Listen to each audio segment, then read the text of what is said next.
Quel choc a dû être pour Napoleon Hill, auteur du livre Réfléchissez et devenez riche, qui a dédié toute sa vie à étudier le succès et la richesse, de se retrouver sans un sou après la crise économique de 1929. Les difficultés l'amènent à douter fortement de la philosophie de succès que lui-même a créée. C'est une interview assez extraordinaire avec les diables en personne qui lui permet de retrouver confiance en sa philosophie et en lui-même. L'ouvrage Plus malin que les diables est la transcription de cette interview. Cela n'a pas d'importance si cette interview a vraiment eu lieu ou si c'est le fruit de l'imagination. Pour l'auteur, ce qui compte est que le message qu'elle contient peut être utile à tous ceux qui se trouvent dans une phase difficile de leur vie. Les diables lui confient que, en sémant la peur dans la tête des gens et en la laissant grandir, il arrive à influencer leur comportement. Les peurs les plus efficaces à sa disposition sont la peur de la pauvreté, de la critique, du mauvais santé, de perdre l'amour, de la vieillesse et de la mort. Ceux qui n'arrivent pas à influencer sont les personnes qui réfléchissent avec leur propre tête et qui agissent en conséquence. Ils sont guidés par des forces positives, l'amour, l'espoir et l'optimisme. Au contraire, les proies les plus simples sont ceux qui ne font pas d'efforts pour réfléchir d'eux-mêmes et qui ne sont pas capables de maîtriser leurs émotions. Ces armes les plus efficaces sont depuis toujours la peur et l'ignorance. Afin de gagner son emprise sur les individus, il utilise deux principes, l'habitude à se laisser aller et la loi naturelle du rythme. L'habitude à la dérive est à l'origine de toutes les mauvaises habitudes. Il suffit en effet de se laisser aller dans un domaine, le travail, la famille ou la santé, pour ensuite dériver dans les autres domaines également. Celui qui a l'habitude de se laisser aller peut être reconnu facilement. Il ne poursuit aucun objectif, il n'a pas de confiance en soi, il ne sait pas fournir de l'effort pour atteindre les choses qu'il souhaite, il dépense tout ce qu'il gagne, il ne montre aucun enthousiasme ou prise d'initiative, il est intolérant et critique ceux qui réussissent. À l'opposé, celui qui ne se laisse pas aller se caractérise par le fait d'avoir des objectifs clairs et opère constamment pour les atteindre. Le ton de sa voix, l'étincelle dans ses yeux, la rapidité de ses décisions indiquent clairement quelqu'un qui sait ce qu'il veut.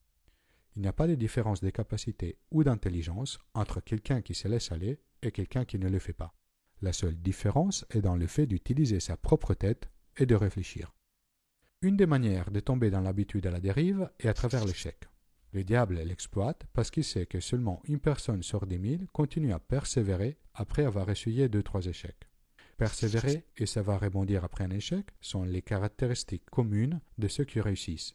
Il suffit de regarder aux exemples des femmes et des hommes qui ont atteint le succès pour découvrir que leur réussite est proportionnelle à leur capacité à surmonter l'échec. Voilà la recette pour arrêter de se laisser aller. Pensez toujours avec sa propre tête. En ce faisant, on découvre que le temps et l'énergie passés à craindre quelque chose peuvent être utilisés plus utilement pour réaliser ses rêves. Décidez ce que l'on veut de la vie, créer un plan défini pour l'atteindre et ne jamais accepter l'échec comme définitif. Analysez chaque échec pour identifier l'opportunité qui l'accompagne. Être disponible à rendre des services utiles aux autres en échange de biens matériels que l'on désire. C'est rappeler que les pensées finissent toujours par se concrétiser en action. Il faut faire donc attention aux pensées que l'on entretient. Le deuxième paradigme, celui qui permet à toute habitude de s'installer et devenir permanente, est ce que Napoleon Hill appelle la loi du rythme. Il s'agit d'une loi naturelle, comme la loi de la gravité ou l'alternance des saisons. Cette loi fixe les habitudes mentales en comportement automatique et permanent. C'est comme quand on apprend à jouer un morceau de musique. Au début, chaque note est jouée consciemment avec l'intervention du cerveau. Ensuite, jouer le morceau devient de plus en plus automatique, les doigts et le corps apprennent les mouvements de la mélodie. Finalement, on n'a plus besoin du cerveau pour jouer, cela s'est fait naturellement. La loi du rythme renforce toute habitude, positive ou négative. Elle s'applique à tout le monde, personne ne peut y échapper. Mais chacun peut apprendre à en tirer profit pour renforcer les bonnes habitudes et ainsi faciliter l'atteinte de ses objectifs. Afin d'utiliser la loi du rythme pour atteindre ses objectifs, il faut connaître et appliquer 7 principes. La clarté des objectifs. Comme pour les entraînements sportifs, il est possible d'atteindre cet état à travers un exercice constant et systématique. La clarté s'applique aux émotions, aux pensées et aux actions. Même si on ne dispose pas du meilleur plan, il est possible d'atteindre un objectif défini à travers une action constante. Au pire, on va nécessiter de plus de temps pour y arriver si le plan est plus efficace. La maîtrise de soi. Cela commence par des habitudes très simples, comme apprendre à manger sain et sans excès, ou exprimer ses idées de manière précise. Bien se nourrir permet de maximiser son énergie, de garder une bonne santé et un cerveau performant. Bien exprimer ses idées alimente l'habitude de réfléchir de soi-même et d'approfondir les sujets, sans se contenter d'adopter les opinions des autres. Apprendre de l'adversité. Peu de gens savent que chaque adversité amène en soi la graine d'une opportunité équivalente. L'avantage qui accompagne l'adversité n'est pas déjà fleuri. Il est une graine sous forme de connaissances, idées ou plans qu'il faut apprendre à faire pousser.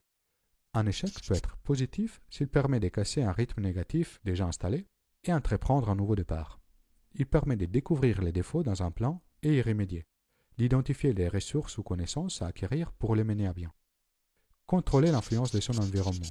Ce sont les forces mentales, physiques et émotives avec qui nous sommes en contact et qui nous influencent qui constituent l'environnement. Tout le monde absorbe et réplique les habitudes mentales des personnes qu'il fréquente le plus. C'est pour cela qu'il faut créer son groupe mastermind, un groupe de personnes qui se soutiennent mutuellement pour atteindre leurs objectifs. Le temps, c'est ce qui permet d'installer et rendre automatique les habitudes positives et à développer la sagesse. La sagesse consiste à connaître les lois de la nature et à se conformer à elles pour intérêt-bénéfice, et à savoir entrer en relation avec les autres en un climat de collaboration. Si on a des objectifs clairs, un plan bien défini et une action constante, le temps est ce qui nous permettra d'arriver au bout. L'harmonie. L'harmonie est ce qui unit toutes les lois de la nature. Afin d'en bénéficier, chacun doit agir en partant de la clarté de ses fins et opérer consciemment pour améliorer son environnement mental, spirituel et corporel. Le dernier principe est la prudence. Les gens se retrouvent dans des situations délicates parce qu'ils ne planifient pas prudemment leurs actions. Souvent, ils agissent d'abord et réfléchissent après. Il faut d'abord être prudent dans les choix des personnes qui nous entourent. Il ne s'agit pas d'égoïsme, c'est plutôt une nécessité si l'on souhaite atteindre le bonheur et le succès. Voilà les secrets dévoilés par les diables afin de sortir de l'emprise des habitudes négatives et utiliser à son propre avantage les lois de la nature. Et vous, quelle stratégie adoptez-vous pour abandonner les habitudes négatives? Laissez un commentaire ci-dessous. Vous pouvez télécharger gratuitement la minecart de cette vidéo et de toutes les vidéos précédentes depuis mon site internet mindparachutes.com. Si vous avez aimé la vidéo, inscrivez-vous à ma chaîne YouTube et partagez la vidéo autour de vous.